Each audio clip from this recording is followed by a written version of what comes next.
Welcome once more to the Jimquisition, the Holy Communion we all enjoy every Monday to celebrate, well, just how pretty brilliant I am, actually. Before we crack on with the main bulk of today's episode, I'd like to show you a little video that I was watching yesterday. This is Davey Redden, the developer of The Beginner's Guide, and he is playing Spelunky while live streaming a live stream of The Beginner's Guide. It's all very meta and very interesting and sometimes makes your nose bleed when you try and understand it, but let's enjoy! I haven't played a lot of Spelunky lately, but there was a time, man, there was so much Spelunky back in the day. This stream is becoming art. Thank you so much. I really appreciate you guys. I really appreciate you guys sticking here, you know, through this with me. This is a pretty experimental stream.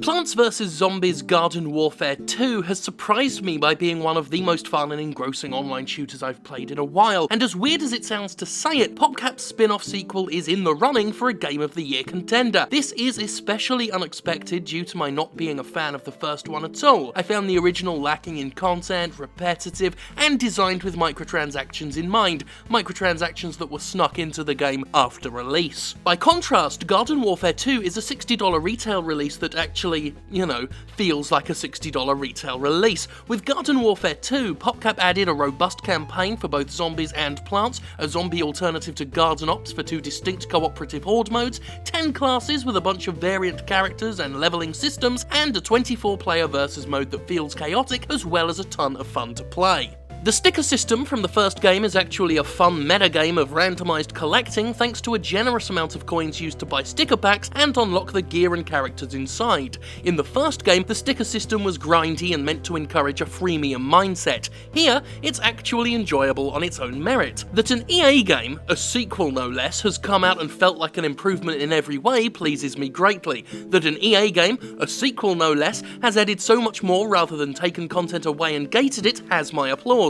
That an EA game, a sequel no less, launched as a finished product without an early triple access content drip feed is encouraging. That an EA game, a sequel no less, currently appears devoid of microtransactions, has eschewed a season pass, and only seems to offer one bit of downloadable content at launch is impressive. And how fucking sad is that? That I'm impressed by a $60 video game being what a $60 video game should actually fucking be. Make no mistake, I love Garden Warfare 2 way more than I ever expected to, and I'm ridiculously happy to see such a content-stuffed game on the market, but that I should be this happy, this borderline grateful, for a big-budget release that's actually got $60 worth of stuff in it at launch is downright miserable when you look at it through the cynical, never-satisfied lens that makes this show the quasi-popular fixture it is. Garden Warfare should be the rule, but it's the exception right now. A premium-priced sequel should be bigger and better than its predecessor. It should feel feature-complete and packed with stuff to do. It should be free of the microtransactions that have no place in a game we're buying with money up front, and it shouldn't need armfuls of DLC that we need to fucking pre-order with a season pass these days because that's how fucked up pre-order culture has gotten.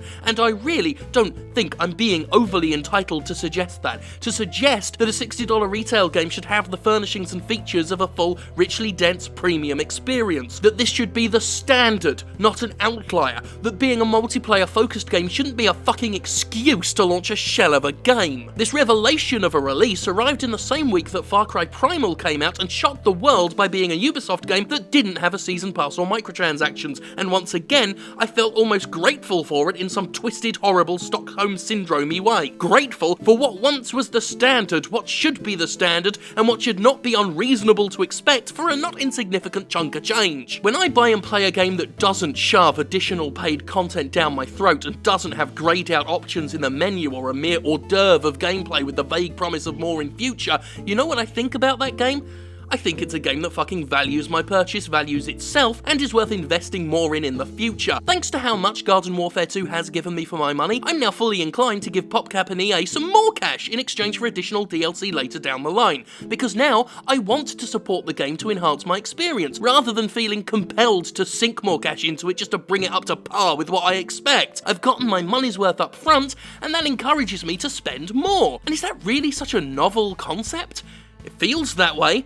It feels like I'm saying something weird and unusual there, when once upon a time I'm sure that would just be common bloody sense. I remember playing a sub-mode in one of the recent Dynasty Warriors games, I can't tell you which fucking one now, and it was all about building up a little village with resources earned in the game, and getting an in-game currency to spend on upgrades and stuff. And it was all earned in-game, no premium currencies or anything. You earned the money by, shock horror, playing the game and investing your winnings back into the game to keep you playing more of the game. And I remember, even then, which was a few years ago now, how if this were any other AAA game, there'd be two currencies. A free bullshit one that can barely buy anything, and gems or something that you buy from the PlayStation Network. And I remember, even back then, being impressed that Tecmo Koei allowed me the privilege of playing a game properly without trying to lure me into further cash infusions. And the landscape's only gotten more fucked in the years since then, with companies like Ubisoft and Warner Brothers and Capcom clamoring for ways to get more money in exchange for less game.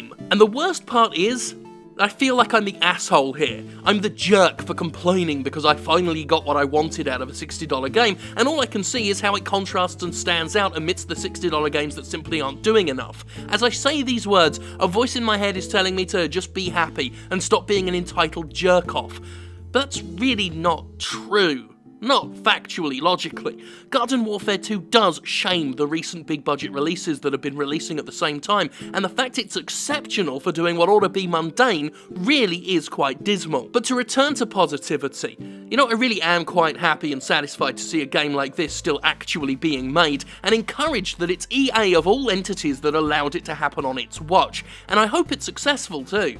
You see, I want this to make money and be a success and put pay to the excuses I hear all the time that AAA games need microtransactions and season passes and excessive DLC and Subway promotions because they're just so expensive to make and can't afford to just sell themselves like normal fucking products as if that's such an outrageous thing to ask of them. Because so help me, I'm gonna rub this game in the face and genitals of every industry spokesperson and apologist if it turns out that making full-fledged games and just selling them to people is actually not the abhorrent failure of an idea they pretend it is. Because a game that comes out and actually works for my $60 deserves to be successful. But more importantly, I deserve to use it as a cudgel to beat dickheads round the face with. Before I film these little bits I do in front of the camera, I do a 3-2-1 clap to sync the visual and the audio. It's a fairly common tactic. You go 3-2-1 clap, and then you've got a very visual focal point to match up the sound and the images. I clapped so hard a moment ago that, well, I smashed my thumb joint, the inner bit there. So it's got that, you know, the itchy sting that you sometimes get on like bones and things, where it's like really sharp and painful and horrible, but kind of tingly and itchy as well. It makes bits of your face kind of sweat, like tingle and stuff. I don't like it. I don't like it. Also, I've been filming this for a while because I keep doing retakes because I keep fucking stuff up, and so now I'm starting to sweat under the lights. So that probably looks awful because I'm in the middle of the deep American South and wearing a heavy overcoat with studio lights on. And they're just the list of problems I'm having today. So I just thought you'd like to know all that. So fortunately, nothing else bad's gonna happen. So until next time, thank God for me. Now see, there's a meta-commentary about the game I'm playing where Flowey knows that I'm someone who knows what's going on in the game. Here's a TV that looks like an apple.